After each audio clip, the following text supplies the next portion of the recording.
hospitali 3. Hii hospitali haikuwa ijengwe, yenye ilifaa ijengwe ni ile ya Soweto Lower Savannah.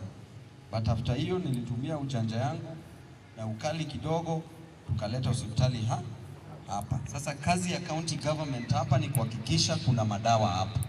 Hospitali siwe ni mzuri kirangi, lakini ukifika hapa unapewa Pyridon, uende ulale, usisikie maumivu zaidi.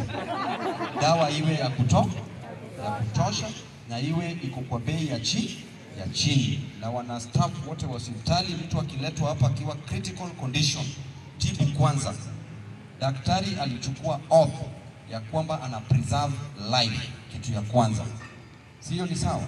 Na nurses pia walichukua oath ya kuhakikisha ya kwamba maisha inaangaliwa mbele kwanza. Mtu asiletwe hapa hali ya maututi aombwe pesa kwanza, atibiwe kwanza, pesa itakuja baadaye. Hata kama unaniwekea hizo bills utakulipa hata 10 years to come. Kuna shida, si ni mali ya serikali? Sasa kama una pesa si unatibiwa tu jamani. So tunaomba madaktari wetu na pia walipwe, au madaktari pia walipwe. County government pia inanyanyasa madaktari, inanyanyasa manurses, hawalipwi, hawako na motivation, hawako na morale. So inafaa walipwe on time na walipwe vizuri. I think tukiwork hivyo, daktari wakiwa na zao, nurses wakiwa na zao, support staff wakiwa na zao, nyinyi pia mpate zenyu, si maisha inaendelea, mambo inakuwa nzuri. Hiyo tu ndio Tasia ambayo tunataka, ndio Embakasi East ambayo tunataka. Si hapo iko sawa? Mimi nawashukuru. Last time nyinyi ambao mmeketi hapa, wengine wenyu walisimama hapa, nilikuwa naona hata wamama wengine walikuwa nalia ya kwamba hawakupata bursary checks. Lakini mimi niliwahakikishia kwamba mtapata checks. Na nilisema sitarudi kuwapatia forms bila kuwapatia checks kwa wale ambao walikosa. Siku ya leo si nimerudi. Mimi ni mwongo si mwongo. Mimi ni mkweli si mkweli. So truthful man.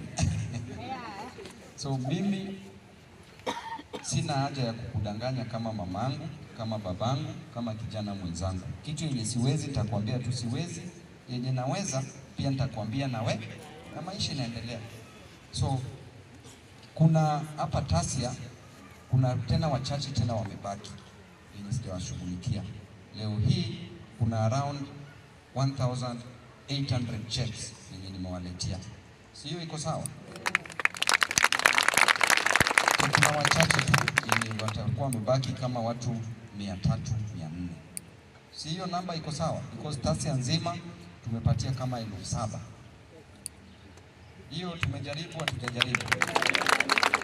So nikikupatia hii check, mimi nakuomba hii check lazima iwe na signature ngapi? 3. Ikiwa na 2 utasaidiwa hapa kwa meza. Tena hii check, ukipeleka check shuleni, tafadhali hakikisha upewe risiti kutoka hiyo shule. Hiyo risiti inaitwa acknowledgement receipt. Hiyo risiti usiponirudishia, watasema nimekula pesa yenu ya bursary. Kwa sababu wataniuliza tutajuaje ulipeana bursary. Mimi ni elimu ndio imefanya nisimame hapa siku ya leo. Kama ingekuwa elimu singeweza kuja hapa. Kama ingekuwa elimu amngenichagua. Ni elimu ndio imefanya niwe hapa. Na elimu yangu mamangu pia alikuwa nakaa kwa jua hivi akingoja bursary. That's why nikiwaona naona katika familia zenyu mna madaktari hapa, mna walimu hapa, mna viongozi hapa, mna wafanyabiashara hapa. Sawa sawa?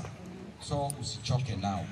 Nirudishie risiti hapa kwa chief ataniletea kwa ofisi.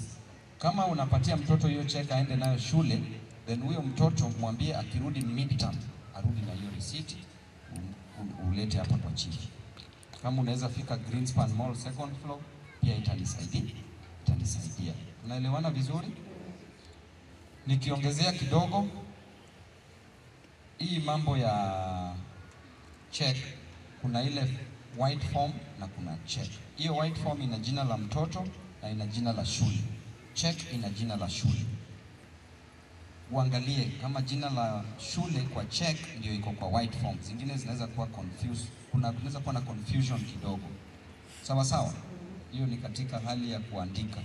So ukiona shida kama hiyo, chukua tu hiyo check. Ukisikia jina la mtoto, chukua tu hiyo check, utakuwa advised, utabadilishiwa hiyo check Monday, pewe check nyingine ama utengenezewe. Tunaelewana vizuri? Sawa sawa. So kwa mavijana wenzangu, nyinyi nikiwaangalia mimi najiona, na nikijiangalia na kuona vijana wetu, usiwahi lose hope kwa maisha. Unajua maisha inaweza kuwa ngumu. Unaamka asubuhi kwa mawe, Monday to Sunday. Kaa tu kwa hiyo mawe, weka Mwenyezi Mungu mbele. Yule Mungu ambaye alimtoa kule Nyalenda slums ndiye atakutoa hapa Mabatini kubadilisha maisha. Usiamke asubuhi kama kijana uko kwa pombe, saa 12 asubuhi uko kwa pombe. Wewe jaribu, hata kama ni mjengo, enda hiyo mjengo.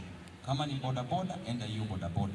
Kama ni kutenda mambo, fanya hiyo yenye unaweza fanya, ulete chakula nyumbani. Chenye usichukue ni maisha tu. Na pia usiibe mwenzako ambaye anaishi na wewe hapo. Huyo hana mali. Si ni ukweli? Kwa sababu unamuibia. Kama juzi uliona yule mtoto mdogo kule Madhari, babake amembeba saa 11 asubuhi. Amembebea ugali na omena kwa tin. Kisha vijana wanapata babake wanamdunga na kisu. So mliona huyo baba alikufa hapo. Sasa hata kama wewe unatafuta kama kijana, so ungechukua pesa basi uache maisha. Na ukishaona mtoto mdogo kama huyo na babake ndiye anampeleka shule, kwanza unajua either mamake hayuko, si ni ukweli? Na unajua kuna shida hapo. Sasa huyo mtoto unamwacha kama yatima na umechukua 50 bob. Sasa unajiuliza ni nini unataka maishani. So mavijana wetu, tuone jinsi ambavyo tunaweza jaribu. Jikakamue, bora usi lose hope maishani. Hapa Riverbank, kijana wetu mmoja alicommit suicide. Alichukua kamba akajinyonga. Najua kuna shida hii maisha, but before ufe, you are not useless. Binadamu yeyote ambaye anapumua ako useful kimaisha. Tunaelewana vizuri? Mwenyezi Mungu ako na purpose na wewe. That is why baada amekuachia uhai.